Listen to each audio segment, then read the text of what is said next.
बिस्मिल्लाहिर्रहमानिर्रहीम। अस्सलाम वालेकुम डियर स्टूडेंट्स, हमने मॉडर्न फिज़िक्स जो है हमारा चैप्टर वो कंप्लीट हो गया था। लास्ट टाइम हमने उसके एक्सरसाइज वगैरह भी क्वेश्चन डिस्कस कर लिए थे। तो अभी हमारे उसके न्यूमेरिकल्स रहते हैं, कोई 5 न्यूमेरिकल्स इसके स्टूडेंट्स वो डिस्कस करते हैं, ठीक है, आज के लेक्चर में। तो पहला न्यूमेरिकल है the length of a space ship is measured to be exactly 1/3 of its proper length.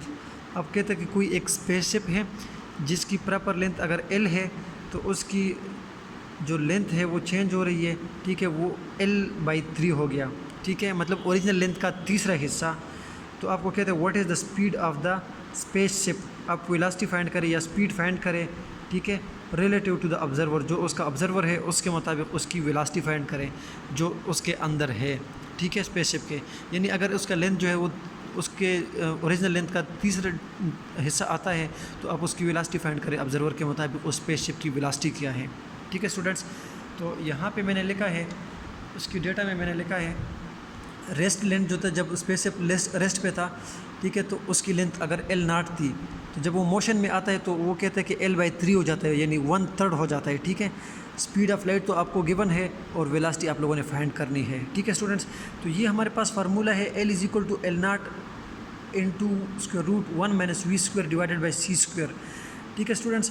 देखिए अब यहाँ पे 4 चीज़ें गिवन थी, c, v, l और ओरिजिनल लेंथ, ठीक है। तो ये 4 चीज़ें हैं हमारे पास। तो अब ये हम यहाँ पे कह सकते हैं कि लेंथ कितनी होगी, ओरिजिनल लेंथ का तीसरा हिस्सा, यानी 3 से डिवाइड करेंगे तो ये आ जाएगा l0/3 = L0, ठीक है, into 1 - v² divided by c²। L0 से कट गया तो 1/3 = √1 - v² डिवाइडेड बाई c²। अब देखें स्टूडेंट्स कि हमने फाइंड आउट करना है v, ठीक है, तो इसके ऊपर स्क्वायर रूट है, इसको ख़त्म करने के लिए हम दोनों साइड स्क्वायर लेंगे। जब स्क्वायर लिया तो 1² 1 और 3² 9 हो जाएगा, = यहाँ से स्क्वायर रूट ख़त्म हो जाएंगे तो 1 - v² डिवाइडेड बाई c² बच जाएगा, ठीक है स्टूडेंट्स। अब यहाँ पे मैं लिख सकता हूँ कि 1/9 जो है आपके पास, और ये v/c² को मैं उस तरफ लेकर जाता हूँ तो ये प्लस हो जाएगा, ठीक है, प्लस और ये c² भी हो जाएगा, ठीक है, = 1। फाइंड आउट करने हैं हमने क्या, v, तो ये 1/9 को मैं इस तरफ लेकर आता हूँ तो ये हो जाएगा 1 - 1/9 = v² डिवाइडेड बाई c²। अब हमने फाइंड करना है v, तो c इधर डिवाइड हो रहा है तो यहाँ राइट पे आके ये मल्टीप्लाई हो जाएगा और इन दोनों का अपने LCM लेना है, तो ये आ जाएगा 9 - 1 डिवाइडेड बाई 9, तो ये हो जाएगा 8/9, ठीक है स्टूडेंट्स। तो v² = 8/9 और साथ में ये c² मल्टीप्लाई हो जाएगा। हमने फाइंड आउट करना है v, तो दोनों साइड पे स्क्वायर रूट लेके, तो यहाँ से v² स्क्वायर रूट कट जाएंगे, ठीक है, तो यहाँ पे इनके ऊपर जो है ना स्क्वायर रूट आ जाएगा, तो ये हो जाएगा v = 8/9 और c, ठीक है, स्क्वायर रूट यहाँ से कट गया। तो अब 8/9 स्क्वायर रूट की जब आप वैल्यू निकालोगे तो ये आपका आ जाएगा v = 0.9428c। यानी इसका ये मतलब था कि जब स्पेसशिप आपके साथ मूव कर रहा है स्पीड ऑफ लाइट के साथ क्लोजली जा रहा है और लेंथ उसकी जो है ना वो l0/3 होता है, तो यहाँ पे उसकी स्पीड जो है वो approximately 94% of speed of light होगी। यानी 0.9 मतलब ये है, 0.942 का मतलब ये है कि 94% ऑफ स्पीड ऑफ लाइट के क्लोज जो है वो स्पेसशिप की वेलोसिटी होगी, तब जाके उसका लेंथ जो है वो 3 टाइम जो है वो आपको डिक्रीज़ नज़र आएगा, ठीक है स्टूडेंट्स। ये पहला न्यूमेरिकल था। दूसरा डिस्कस करते हैं, ठीक है स्टूडेंट्स। दूसरा क्वेश्चन है, उसकी जो स्टेटमेंट है वो ये है कि a time period of a pendulum is measured to be 3 seconds in the inertial reference frame। आपको कहता है कि आपके पास एक इनर्शियल रेफरेंस फ्रेम है जिसके अंदर आप लोग एक सिंपल पेंडुलम की टाइम पीरियड मेजर करते हो और उसका रिजल्ट आता है 3, ठीक है। तो आपको कहते हैं what is the period measured by an observer moving at the speed, यानी 0.95c with respect to the pendulum. आपको कहता है कि आप लोग जो है ना एक इनर्शियल रेफरेंस फ्रेम में आप लोग मेजरमेंट करते हो सिंपल पेंडुलम का, जिसकी टाइम पीरियड आपके पास 3 सेकंड आते हैं, और अगर वो जो है मूव कर रहा है 0.95c, यानी उसकी वेलोसिटी अगर 95% ऑफ स्पीड ऑफ लाइट के क्लोज है, तो आप बता दें कि वहाँ पर जो आप लोग टाइम मेजर करोगे तो आपके लिए टाइम डायलेशन होगा, तो कितना टाइम आएगा। तो हम यहाँ पे लिख सकते हैं कि जो प्रॉपर टाइम था, ठीक है, जब रेस्ट पर था आप लोग मेजरमेंट कर रहे तो उसका टाइम था 3 सेकंड। और हमने कहा कि उसकी वेलोसिटी जो थी, रिलेटिव वेलोसिटी, वो 0.95 c यानी 95% स्पीड ऑफ लाइट के क्लोज गई है, और c की वैल्यू गिवन है, तो t की वैल्यू हम फाइंड आउट कर सकते हैं। ठीक है स्टूडेंट्स, अब यहाँ पे हम लिख सकते हैं कि t = T0 divided by square root 1 - v² divided by c²। ये आपके पास टाइम डायलेशन का फार्मूला है। ठीक है स्टूडेंट्स, और यहाँ पे मैं लिख सकता हूँ कि t = T0 की value 3 divided by square root 1 - v की वेलोसिटी, देखो वेलोसिटी वो कहता है कि कितनी होगी, 0.95 ऑफ c, तो मैं यहाँ पे 0.95 ऑफ c और डिवाइडेड बाय c से कट गए, तो ये बच गया t = 3 divided by square root 1 - 0.95 बन जाएगा। ठीक है, अब इसको माइनस करना है आप लोगों ने, तो 0.097 और ऊपर 3 है नोमिनेटर में, जब डिवाइड करोगे तो आंसर आएगा 9.6 सेकेंड। इसका ये मतलब था कि जब आप लोग मेजरमेंट्स कर रहे थे जिसका टाइम आ रहा था 3, लेकिन जितना आप स्पीड ज़्यादा करोगे, स्पीड के साथ मूव करोगे, 95% ऑफ स्पीड ऑफ लाइट के साथ जाओगे, तो वहाँ पर आप लोगों का टाइम डायलेट हो जाएगा और आपको ये वाला टाइम जो है फिर नज़र आएगा। ठीक है स्टूडेंट्स, ये दूसरा न्यूमेरिकल था। तीसरे की तरफ जाते हैं। अच्छा स्टूडेंट्स, क्वेश्चन नंबर 3 जो है उसकी स्टेटमेंट कुछ यूँ है कि a metal whose work function is 3 electron volt. आपको कहते हैं एक मेटल है जिसकी जो है ना वर्क फंक्शन है 3 इलेक्ट्रॉन वोल्ट, मतलब ये है कि इतनी एनर्जी चाहिए होगी वहाँ से इलेक्ट्रॉन को निकालने के लिए, इतनी एनर्जी कम से कम चाहिए। ठीक है, अच्छा, is illuminated by light of wavelength 3 × 10⁻⁷ कि उसकी वर्क फंक्शन 3 इलेक्ट्रॉन वोल्ट है, और जो लाइट उसके ऊपर आ रही है तो उसका वेवलेंथ है 3 × 10⁻⁷ मीटर। आप फाइंड करें थ्रेशोल्ड फ्रीक्वेंसी कि कम से कम कितनी फ्रीक्वेंसी चाहिए उसके लिए जो इलेक्ट्रॉन वहाँ से निकले। दूसरी बात यह कि maximum kinetic energy of maximum energy photo electron, कि जो इलेक्ट्रॉन मूव कर रहे हैं, निकल रहा है, तो उसकी एनर्जी भी फाइंड करें। और तीसरा है स्टॉपिंग पोटेंशियल, कि वो पोटेंशियल फाइंड करें कि जिसके ऊपर आप लोग के पास उसकी एनर्जी ज़ीरो हो जाती है।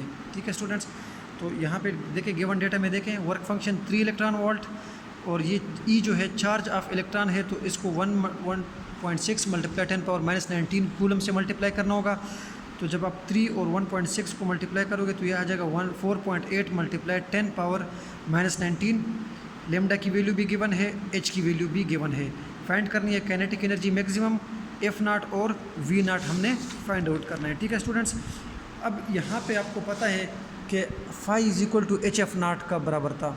ठीक है, तो यहाँ से F0 की वैल्यू आ जाएगी phi divided by H। Phi की वैल्यू गिवन है 4.8 × 10⁻19, H भी कांस्टेंट है। जब आप इसको डिवाइड करोगे तो ये आपके पास बन जाएगी उसकी फ्रीक्वेंसी, थ्रेशोल्ड फ्रीक्वेंसी जैसे आप लोग कहते हो। ठीक है, अच्छा, दूसरी बात थी उसकी एनर्जी की। हमने ये कहा था कि जो फोटॉन की एनर्जी थी माइनस वर्क फंक्शन, इन दोनों को जब माइनस करोगे तो वो काइनेटिक एनर्जी मैक्सिमम बनेगी उस इलेक्ट्रॉन के लिए, फ़ोटो इलेक्ट्रिक इफेक्ट में पड़ा था। अब हमारे पास F की वैल्यू नहीं है, तो ये हम जो है ना c/λ से फाइंड आउट कर सकते हैं। जिस तरह V = F λ था, तो यहाँ पे c⁻ होगा। ठीक है, तो यहाँ पे आ जाएगा c/λ = F। c speed of light है, λ भी गिवन है न्यूमेरिकल्स की स्टेटमेंट में। ठीक है, तो यहाँ से आपके पास F की वैल्यू आ जाएगी 10⁻15 हर्ट्ज़ फ्रीक्वेंसी होगी। ठीक है, अब आप पुट करें इस इक्वेशन में, H की वैल्यू कांस्टेंट है, F फाइंड आउट कर लिया आपने, ये भी गिवन है।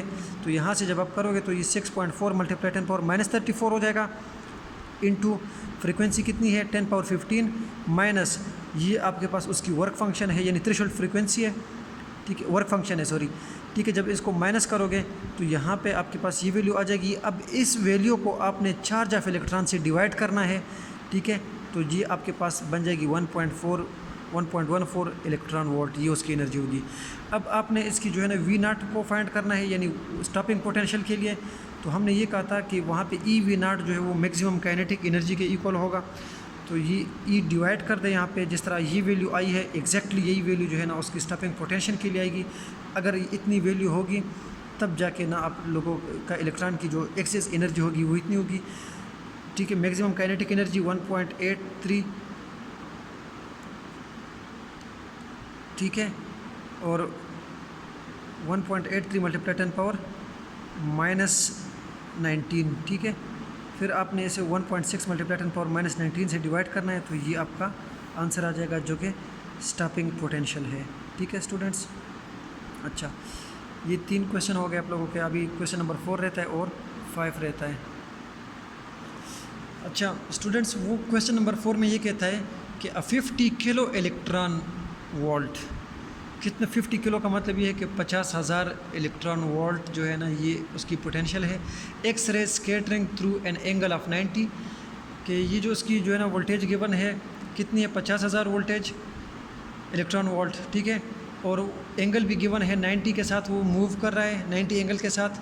ठीक है, तो आपको कहता है कि what is the energy of x raise after quantum scattering.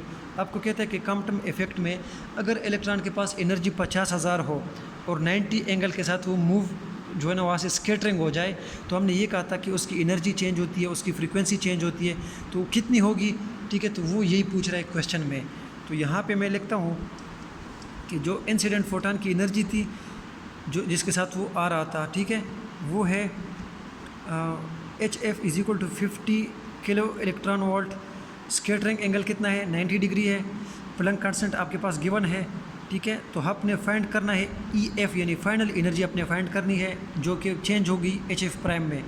ये इक्वेशन हमने लिखी थी 1/f prime is equal to 1/f plus h/m0 c square 1 minus cos of theta. Students, यहाँ पे हमारे पास HF की वैल्यू गिवन है, तो मैं इस इक्वेशन को h से डिवाइड करता हूँ। जब h से डिवाइड करता हूँ तो ये बन जाएगा 1/hf prime is equal to 1/hf plus h/m0 c square 1 minus cos theta. ठीक है, अब मेरे पास HF की भी वैल्यू है जो कि क्वेश्चन में गिवन है, m0 मास ऑफ इलेक्ट्रॉन है, और ये जो c स्क्वायर है ये स्पीड ऑफ लाइट है, और काज थीटा उसका एंगल भी गिवन है। तो वैल्यू पुट करते हैं यहाँ पे, तो ये हो जाएगा आपके पास, जब ये 1 हो, ठीक है, काज 90 1 होता है, ठीक है, सॉरी काज 90 0 होता है और काज 0 1 होता है। तो ये 90 पुट करोगे तो ये 1 आएगा, तो ये मल्टीप्लाई करोगे तो ये फैक्टर आपके पास दोबारा बनेगा। 1/hf prime is equal to 1/hf plus 1/m0 c square. HF की वैल्यू गिवन थी, क्या थी, 50 kilo electron volt. m0 c square की वैल्यू मैं यहाँ से फाइंड कर रहा हूँ, m0 मास ऑफ इलेक्ट्रॉन जो कि ये गिवन है। स्पीड ऑफ लाइट c की वैल्यू गिवन है। ठीक है, जब आप लोग यहाँ से मल्टीप्लाई करोगे तो 8.11199 मल्टीप्लाई 10⁻⁻14 जूल ये मिलेगी। ठीक है, इसको आप लोगों ने क्या करना है, चार्ज ऑफ इलेक्ट्रॉन से डिवाइड करना है, जो रिजल्ट मिलेगा 51179 फिर 7.7 इलेक्ट्रॉन वोल्ट। ठीक है, तो अब यहाँ से 3 पॉइंट कम करोगे तो ये 511 किलो इलेक्ट्रॉन वोल्ट आपके पास एनर्जी बन जाएगी। ये आपने पुट करनी है इस m0 c स्क्वायर की जगह इस इक्वेशन में। 50 किलो इलेक्ट्रॉन वोल्ट ये आ गया, plus 1/m0 c square, m0 c square की वैल्यू हमने फाइंड की, ये आ गई है। ठीक है, 511 किलो इलेक्ट्रॉन वोल्ट ये आ गया। ठीक है, अब यहाँ दोनों का LCM लेना। LCM जो है ना वो हम क्रॉस भी ले सकते हैं। ठीक है, जो कि मैं यहाँ पे लेता हूँ, आपको इन दोनों को मल्टीप्लाई करें, प्लस इन दोनों को मल्टीप्लाई करें, डिवाइडेड बाय इन दोनों को मल्टीप्लाई करें। ठीक है, तो यहाँ से आपका LCM आ जाएगा, यहाँ पे ये वैल्यू आ गई है। ठीक है, 1/hf प्राइम की वैल्यू ये आ गई है। ठीक है, अब इसको उल्टा करेंगे तो आपके पास HF की वैल्यू आ जाएगी। HF की वैल्यू कितनी आ गई, 45.5 किलो इलेक्ट्रॉन वोल्ट। देखें, आ रहा था वो किसके साथ, 50 किलो इलेक्ट्रॉन के साथ इलेक्ट्रॉन फोटॉन आ रहा था, और स्कैटरिंग किसके साथ हो गया, जो चेंज हो गई कितनी हो गई, ये 45.5 किलो इलेक्ट्रॉन वोल्ट। मतलब ये है कि 4.5 किलो इलेक्ट्रॉन वोल्ट एनर्जी जो है वो गायब है। तो वो किस चीज़ में कन्वर्ट हो जाएगी, वो कन्वर्ट हो जाएगी इलेक्ट्रॉन्स की काइनेटिक एनर्जी में, जो कि इलेक्ट्रॉन जिसके साथ स्कैटरिंग हुआ था। ठीक है, लास्ट क्वेश्चन रहता है, उसकी स्टेटमेंट मैं बताता हूँ, फिर उसको एक्सप्लेन करते हैं। अच्छा स्टूडेंट्स, लास्ट क्वेश्चन ये है कि the speed of electron is measured to be 5 × 10⁻³ metre पर सेकेंड। अब कहते हैं कि अगर इलेक्ट्रॉन की स्पीड हम मेजर करते हैं तो उसकी स्पीड कितनी है, 5000 मीटर पर सेकेंड। उसमें जो एक्यूरेसी है वो 0.003% है। आप लोग अनसर्टेनिटी फाइंड करें उसकी पोजीशन में, यानी वो अनसर्टेनिटी प्रिंसिपल यहाँ पे यूज़ हो रहा है। ठीक है, हम यहाँ पे कहते हैं कि 100 मीटर पर सेकंड जो उसकी वेलोसिटी है, तो ठीक है, उसमें एक्यूरेट वेलोसिटी जो है उसमें ये आपके पास परसेंटेज अनसर्टेनिटी आ रही है 0.003। ठीक है, उसका 1000वां हिस्सा। फिर इस तरह मैं कहता हूँ 1 मीटर पर सेकंड में जो उसकी एक्यूरेट वेलोसिटी थी, ठीक है, तो आपने क्या करना है, 0.003 को 100 से डिवाइड करना है। इसी तरह मैं कहता हूँ कि 5 × 10⁻³ मीटर पर सेकंड है एक्यूरेट वेलोसिटी, तो आपने क्या करना है 0.003 डिवाइडेड बाई 100 और मल्टीप्लाई बाई यही वैल्यू, ठीक है। तो इसका आंसर आ जाएगा 0.15। तो ये मतलब ये हुआ कि उसकी वेलोसिटी क्या है 0.15 मीटर पर second. Mass of electron given है आपको, एच भी गिवन है, वी आप लोगों ने फाइंड कर लिया यहाँ से, ठीक है, जो कि क्या है 0.15। अब आपके पास इक्वेशन ये थी कि lambda is equal to H over P और lambda is equal to H over M V, P is equal to M V था ना, लेकिन हमने चेंज किया था अनसर्टेनिटी प्रिंसिपल में कि लेंथ वेव लेंथ कितना होगा जितना आपके पास उसकी जो है ना पोजीशन होगी। तो इस वजह से मैं यहाँ पे लिखा हूँ कि delta x is equal to H over M we.